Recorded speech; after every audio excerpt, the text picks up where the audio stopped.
I'm Alison Bechdel, and I wrote a graphic memoir about my crazy childhood that got turned into a Broadway musical.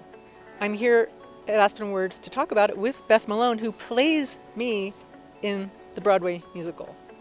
Time Magazine Book of the Year. Yes. Boom! So there's that.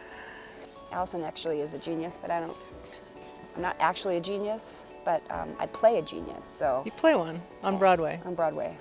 I was extremely skeptical when I heard that someone wanted to turn my book about my closeted gay father's suicide and my own coming out as a lesbian. Musical comedy! Yeah, that seemed really nutty. But somehow, this amazing team did it. Lisa Crone wrote the script, Janine Tesori wrote the music, and they collaborated very closely, as one must in a musical. I knew nothing about musicals before I got into this thing, but I know a little bit more now, and it's an amazing art form. There could have been a very bad musical made from my book. That's my favorite thing. but this is a really good musical. It's a, it's not a silly or light musical. It's dark, it's complicated. There are adult emotions that are explored in it. The music is beautiful.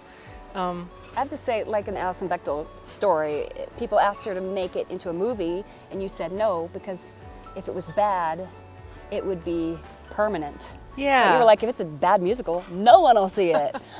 Which is true. It's like, it's open, it's closed.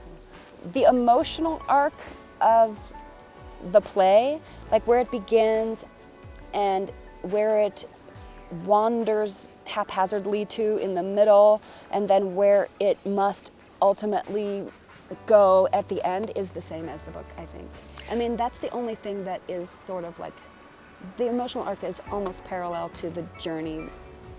But I feel like the emotional arc of the play is so much more intense, so much more cathartic. I mean, that too is something I learned about musicals. It's a very emotional medium. The book is about, the ways that my family was repressed and shut down, and Janine, the composer, talked at one point about how the things the family is singing are the things they can't actually say in real life. So that's why these songs are so powerful. The music has plenty of lies in it too. But the underscoring is really what's the actual emotional truth. Yeah. Like what's happening is like, hey, you want a beer?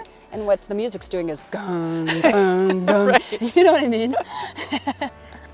I sometimes talk in the first person as Alison Bechdel, which is also weird. Someone's like, yeah, my dad this and my dad that. I'm like, it's not my dad. I watched Beth's character evolve over a couple different versions of the play, and at first she was a lot like me, like my kind of nerdy way that I speak in this halting, funny, doofy way, and so she evolved into this much more pared down character, like a more, it was essential, minimalist. Yeah, a lot of stuff got stripped away, and she was very directed and focused, and I found myself wanting to be more like this character, wanting to be more confident. But I just loved this elegant sort of detective that she became in the play, and I wanted to be more like that. Art is much better than life. It's tidier because it's more contained. It's like, oh, good. Whew. Now Yeah. I'm done with that. I can go back to being my wreck of a self.